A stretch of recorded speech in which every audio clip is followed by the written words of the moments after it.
Chapter 18 Land of Pizzas and Nightmares.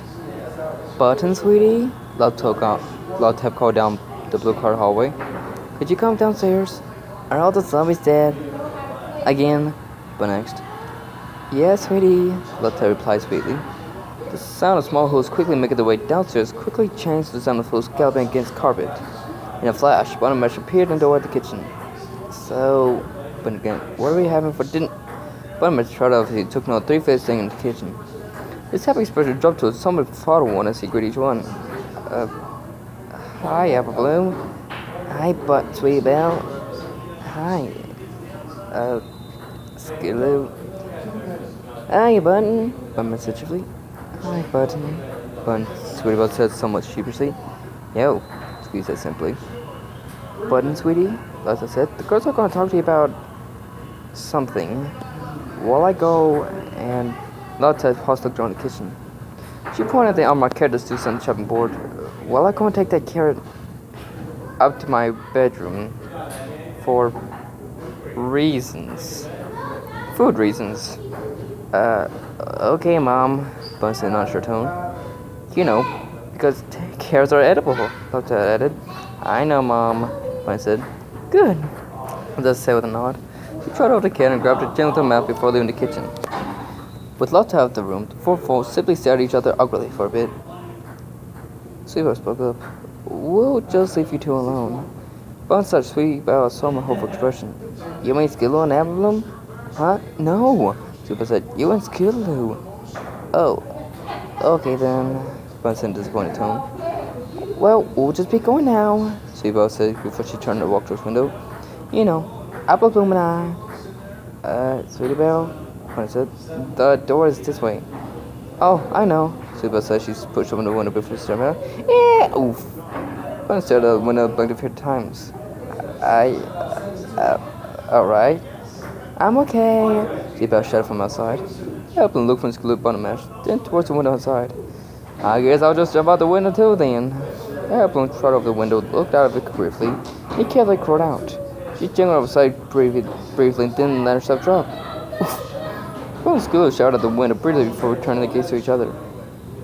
Oh, hey, Button, Skillo said. Hi, Skillo, Bun said. We did this part.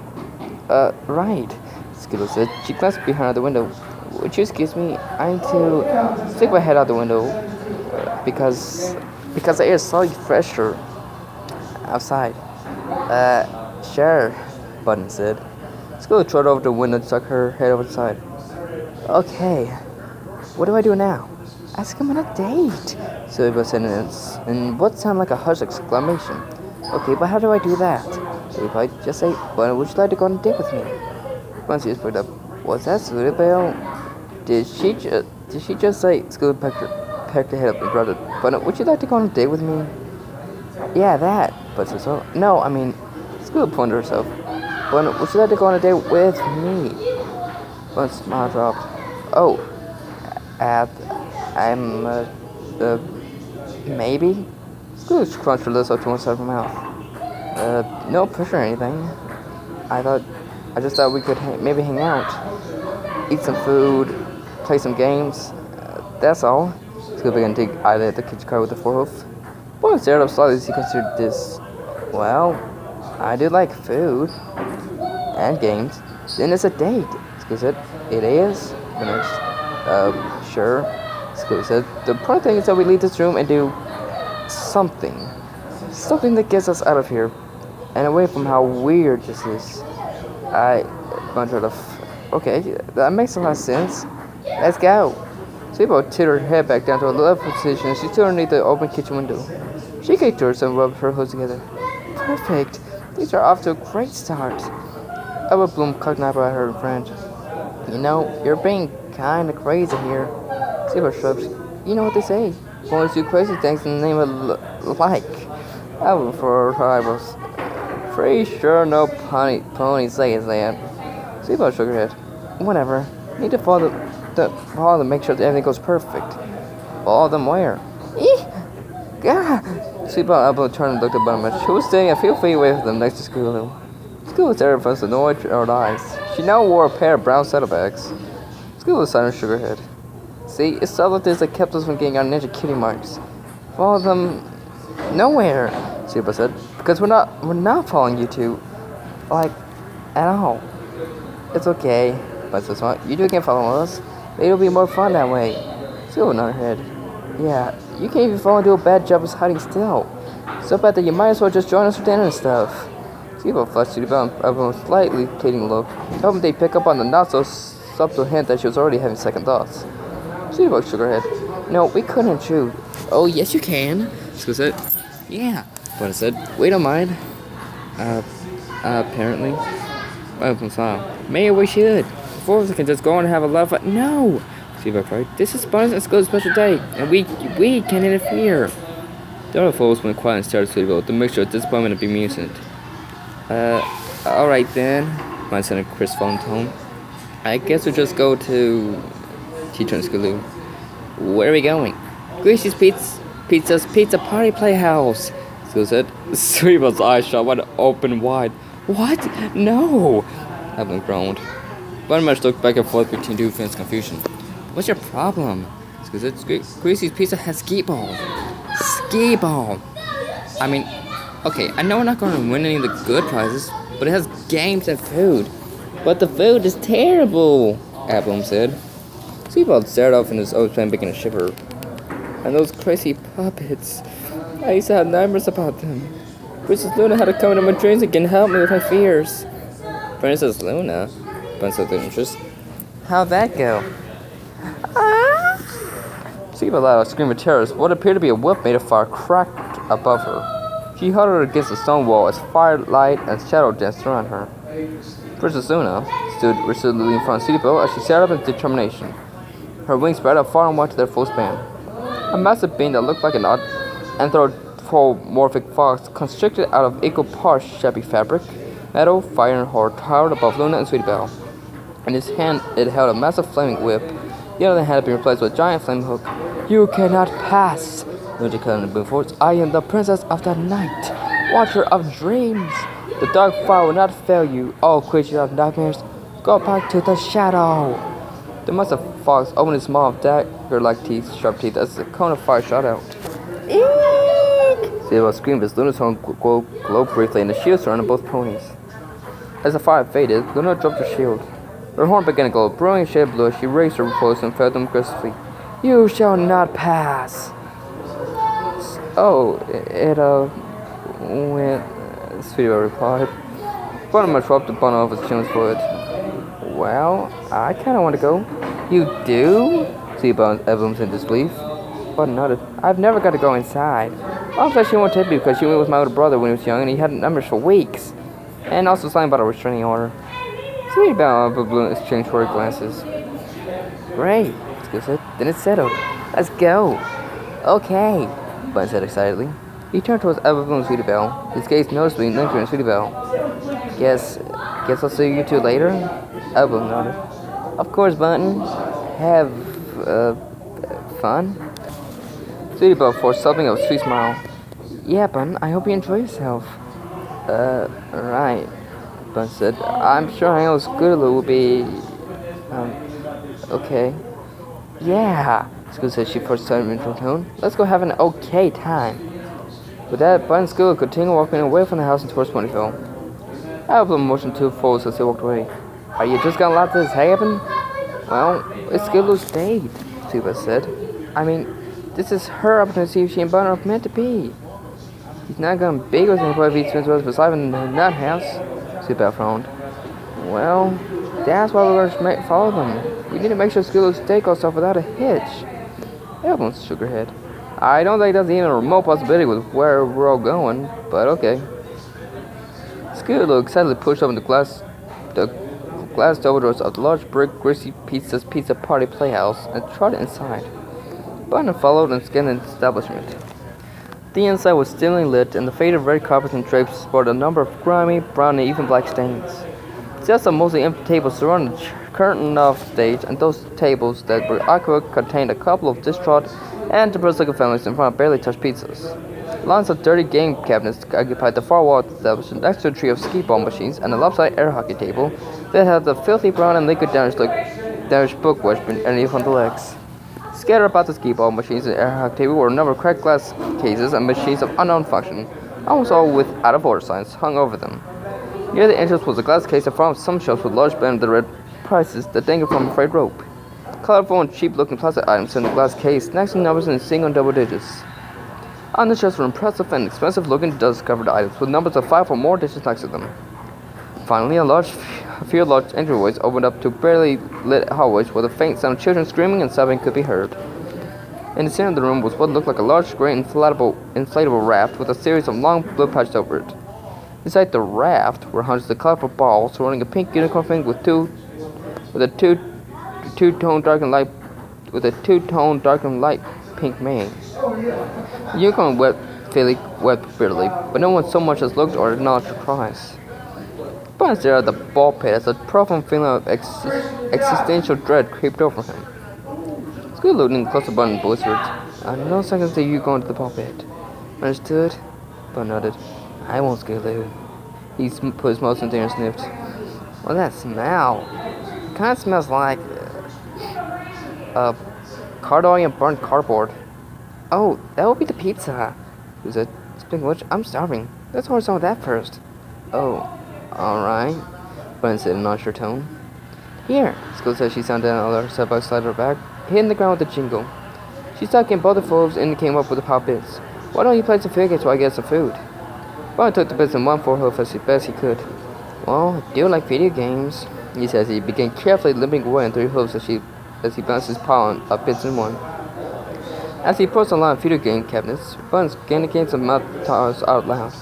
Donkey Kong, Super Mario Half Cousins, Twice Removed, Pack Circle of Unknown Gender, Punch, Space Encroachers. None of these sound very good. "Oh, that game looks interesting." Bun tried out the large game labeled Iron Will's Dance of Confidence Insurance. The arrows descended from the Bun screen to top a gentle, rhythmic electronic dance music from the speakers. Next to the large screen was a cutout of a life-size blue minotaur wearing a small black tie and rose ring. He gave an enthusiastic smile and thumbs up. In front of the screen was a platform with 2 sets of 8 arrows each. Button stepped onto the platform, set his paw bits aside, and took a single bit out of the pile.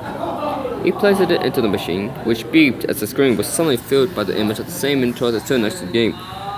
"Welcome to Iron Will's Dance of Confidence and Certainty," the minotaur greeted. "I'm Iron Will." The Iron Will says he pointed to with a thumb. "Hi, Mr. Iron Will," I said cheerfully. Iron Will flexed. "Are you ready to prove to everyone that you're the best around? That nothing's ever gonna keep you down?" But not excited. "I am Iron Will." "I can't hear you," Downscreen Minotaur says. He put a hand up to his ear. "I am Iron Will," Bud said with more force. "Louder! I am Iron. Louder! I am louder!" Bud began to cough and stutter. "Good," Iron Will said. "Now pick your song." Bud took a few deep breaths before he looked over his song list in front of him. He began to read off the list, stepped in there, and wrote down each item. "Why an insane asylum? Please make it stop." Bud paused and frowned. "Also, last I'm literally on fire." "Oh, Misty Meadow Hop. That sounds like a good for a song." Bud played over one of theirs. "Good choice," Iron Will assured. "Thanks, Mr. Iron Will," Bud replied. He stepped on one step again and the mesh next on the red difficult chose easy. "Easy?" Iron Crook. "This ain't a gift for babies, but buddy and or lady." Sorry, Mr. Iron Will, sir," Bun says he just flopped down and run his head. He's just setting again. "Medium?" I thought you were serious about showing your manliness and or ladiness." "I am serious," Bun says he's just saying yet again. "Difficult? I'm sorry, I thought you were the tough young tough mare. Not some place safe, nappy, pammy, tank coat in our filly." "I'm 8, Bun cried. Iron Will continued. "But if you're fine with never achieving your full potential and living an empty shell of life, a life with nobody respect you, then alright," Bun cried. He just declared too insane. "Now you're talking," I said. "If you can complete this song on this double, then all your dreams will come true." Bun smiled. "Thanks, Miss Iron Will. I sure hope so." The screen went dark for a second before the countdown appeared. 3, 2, go! What happened to 1? Bun cried. Frantic, panic music boomed out the game as a full bank of 16 arrows pointed in all directions began shooting up from the bottom of the screen towards the top. "Ah!" Bun cried as he jumped all over the platform in a desperate attempt to hide the arrows.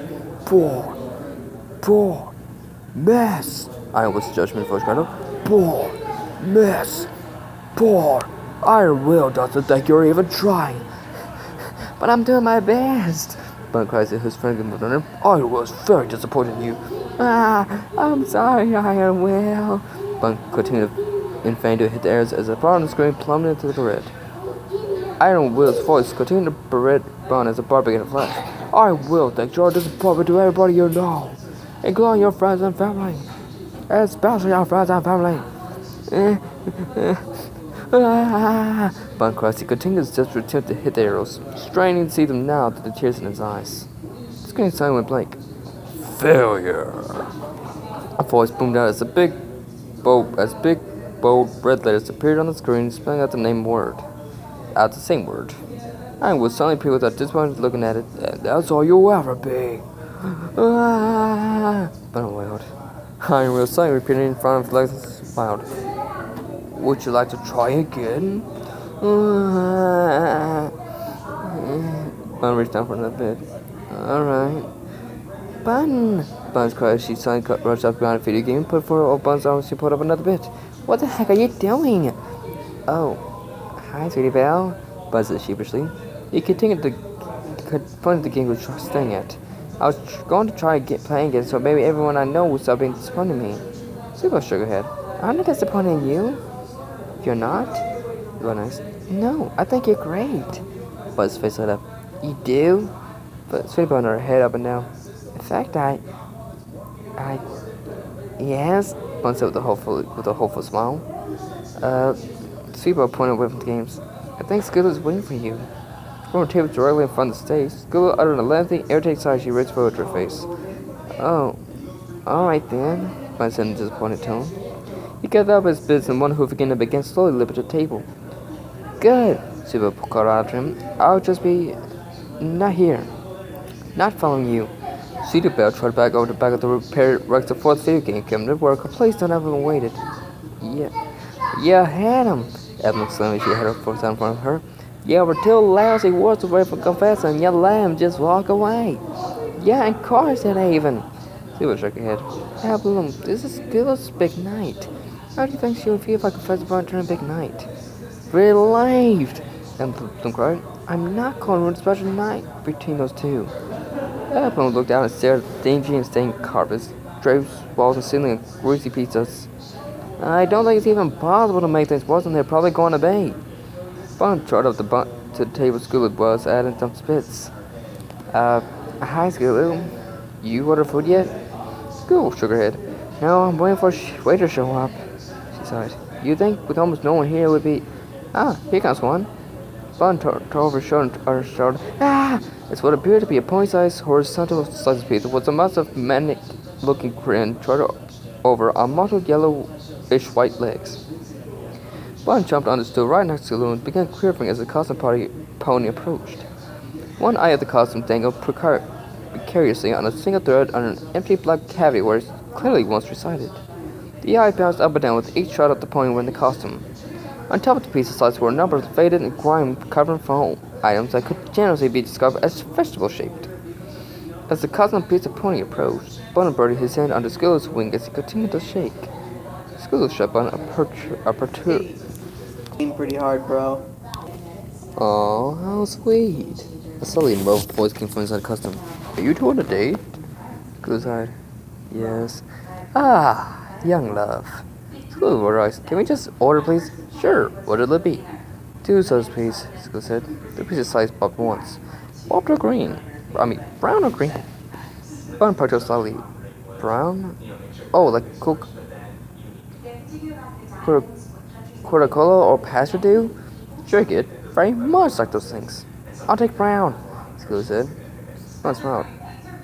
I'll take green. Skittle quickly put a hoof over Bun's nose. You'll also take a brown. The pizza slice popped again. What do y'all eat? Would you like one of Greasy Pizza's delicious with the works? It's got every time you can think of. Wow. That sounds great. Skittle cringed. Oh, just take cheese pizza, thanks. She quickly interrupted. 2 brown sauces and 1 cheese pizza coming up. The pizza slice quickly turned around, hitting the table hard with the corner of the costume. Bun jumped slowly as the table in front of him wobbled. He then turned to Skulu. What's wrong with the works, Skulu? His things that aren't strictly vegetables. Or possibly food, even. Oh, and the green soda? Skulu sugar, you don't want to know. I don't want to know. Well, okay, answered Jiffly. He kicked his back hose back and forth and looked about. I guess we just wait for food and talk until it gets here. She was asking wide. Oh, look, she said, playing games. Video games. Maybe you should try another. Bun frowned. Well, last game I tried hurt my self-esteem. Bun cringed as one of his back twitched.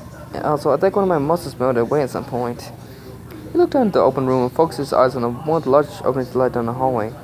Maybe I should see what's down one of Sweet Celestia on his unicycle. No!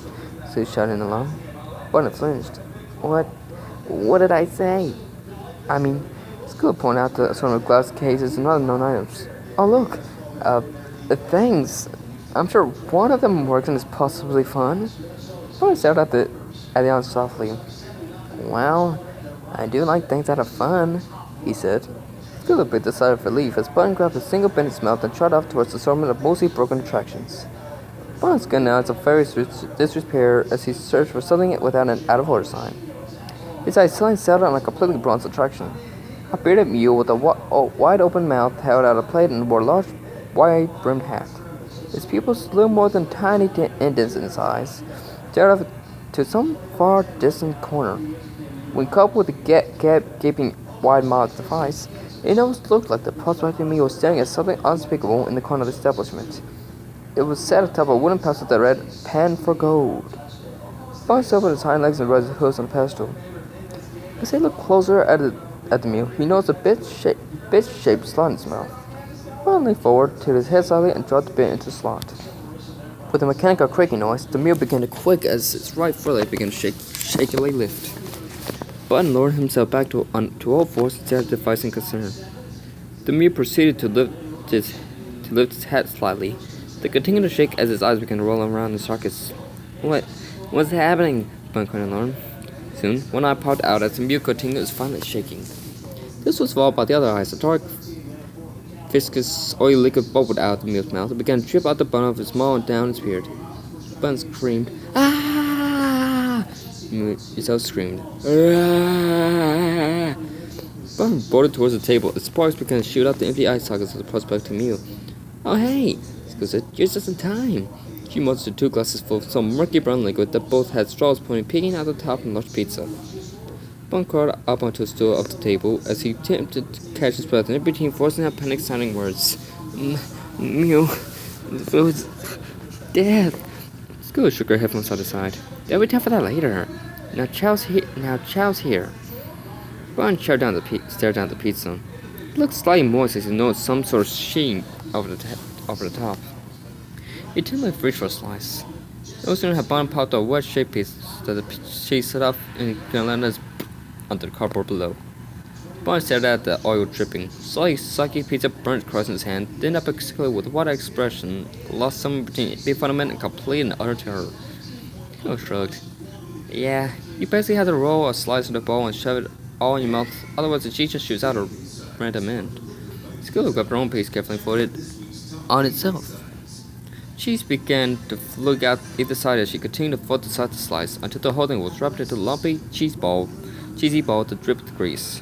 She then popped the doughy, cheesy, oily mass in her mouth and began chewing on it as if she had just put a massive piece of gum in her mouth. Bun sat down his soggy, wedge-shaped slice of soggy crust and attempted another slice, this time smashing it into a vaguely oblong shape. He then popped it into his mouth and began chewing. School swallowed the mass of food she had been chewing on. "How's it taste?" she asked. Bun began to tear up slowly as he continued the laborious act of chewing. With what seemed like a Herculean effort, Bun swallowed the food in his mouth. It tastes like sadness." Bun began to shake his shirt. "I think I'm having a flashback when we were all in the sewer together." School nodded. "Yeah, I find it's best to chase the taste of pizza with some of the flat soda." School put her mouth on a straw for a drink and took a sip. Bun did the same. He crunched as the brown liquid touched his tongue. School continued. "Then you chase the taste of that with some water. On the drinking fountain?" Nancy pointed towards the drinking fountain in the corner of the massive room. Yellow with a two-tone orange and light orange color mane, a cute mark of 3 pages, walked up to it, leaned her head down, pressed the button on the drinking fountain faucet. A purple greenish black substance immediately shot her face on the nozzle. Button watched in horror as Felix scampered away from the fountain, screaming, "Ah! It burns! It burns my eyes and my tongue! Help me! Help me!" School shook her head. "No, there's a garden hose outside. You only used to drink it when it's the last resort to get out. Somebody has to take you to the hospital at that point." "Wait, what?" Button exclaimed. "Is everything alright?" Button gave another cry of alarm as a piece of slight custom pony loomed over the false table. The dangling eye drifted back and forth slightly. Button noticed the eye seemed to be staring at him and began to lean to one side and then the other as the eye lazily drifted back and forth, as if following the young colt. "We're fine," School assured. The final thought the eye finally broke and the eye fell on top of the pizza with a wet plop. It stared lifelessly out at Button. Button always smiled at the shriek, but no sound came out. The lights began to dim. "Oh hey," School said, "the show's about to start." "What?" Button cried in alarm as he looked from side to side. "We have to—" Button shuddered as he looked to his left, noticing the pizza slice custom pony that was now sitting next to him. He could feel a cold sweat break out over his body as he stared into the empty eye socket. Suddenly, the curtain jerked open, revealing a towering brown, grime-covered bear in bow tie and top hat. The bear stared at the audience with an expression somewhere between a knowing grin and a leer. "Skidoo," Button didn't. "I think I'd like to—" The bear suddenly lurched forward as the doors leaked from his body. It then did this again, and again. His absurd gait resembling more control falling than actual walking. Button knew with no amount of complete and utter dread that the bear was heading straight for him. The bear leaned down and placed a microphone in front of Button. Button stared at the device as if it would explode at a moment's notice. The mouth of the bear opened, and the speaker underneath hissed and crackled to life as the recording played slowly, then quickly. Its tone and pitch changed erratically. "Hello there. What's your name?" Button swallowed. "It's that great. Would you like to share some?" Button shook his head as the sounds of static hits on the speaker. "Oh, Celestia, please no." The bear suddenly clutched to his knees, extended its empty hand towards Button. Its paw fell atop one of his forearms, and the mechanical digits untightened. "Ah!" "Oh," the piece of like giggled next Button. "That just means he likes you and wants to be your special friend forever.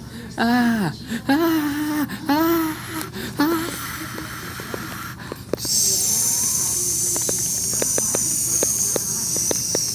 Button cried as he finally shook his arm up and down in a desperate attempt to free from the mechanical grasp of the bear. "Stop struggling!" the piece of cried. He draws on tighter if you struggle." "Kill it!" Button cried. "Kill it! Kill it! Hold on, Button!" Scooter cried. She quickly grabbed the soda and juiced, and then trying to fuss with it. Hissing soon turned to a deep, unnatural rumble as smoke began to pour from the device, as sound erupted into speed once more. Song! Button boarded from his seat, but the mechanical beast held fast. It banged behind him as he galloped to his own of broken attractions.